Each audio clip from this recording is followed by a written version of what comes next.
There are people who deeply crave connection, yet still avoid people at the same time. They want someone to text them first, but ignore notifications when they finally arrive. They want to feel understood, chosen, emotionally safe with someone, but somewhere along the way, connection stopped feeling safe. Psychology explains that this often happens when emotional closeness becomes associated with disappointment, misunderstanding, or emotional exhaustion. Some people fear being misunderstood more than they fear loneliness itself. They overthink every interaction, every tone change, every delayed reply, and eventually vulnerability starts to feel dangerous instead of comforting. So instead of risking disappointment, they stay distant even when they secretly want closeness. Others learned too early that they had to handle everything alone. They stopped asking for help, stopped expecting emotional support, and slowly convinced themselves that depending on people only leads to disappointment. So now, even when they struggle, they say, I'm fine, because relying on others feels unfamiliar. Some people avoid relationships because they no longer want shallow connections. Small talk drains them, fake energy exhausts them.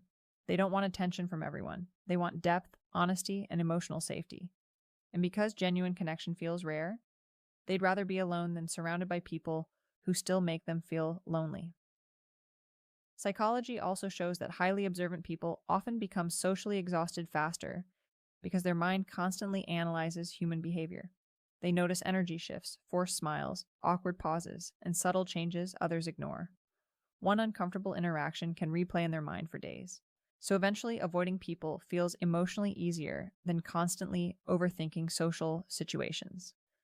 At the same time, many of these people secretly wish someone would understand them without needing a long explanation. They want someone to notice their silence, their emotional distance, or their exhaustion without being forced to put everything into words. But when nobody notices, they start convincing themselves that nobody truly cares, which pushes them even further into isolation. And for many, this pattern comes from painful past experiences. A lot of emotionally avoidant people were once extremely open until they were betrayed, ignored, abandoned, emotionally invalidated, or hurt by the people they trusted most. After enough emotional pain, the brain starts associating closeness with danger. So now they crave connection carefully. They want love, friendship, and understanding, but they also expect disappointment at the same time. That's why they sometimes pull away the moment things start feeling real.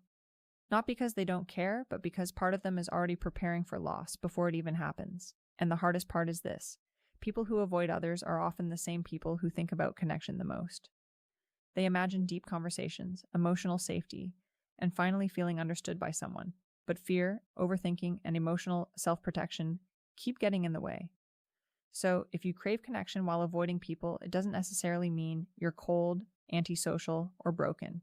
Sometimes it simply means you became emotionally tired, tired of fake relationships, tired of explaining yourself, tired of getting attached, and feeling disappointed.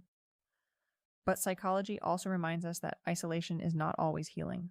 Sometimes healing begins when you finally meet people who make your nervous system feel calm, instead of anxious people who don't force you to perform, don't punish vulnerability, and don't make connection feel emotionally heavy. Because deep down, even people who love solitude still want a place and people where they can emotionally rest.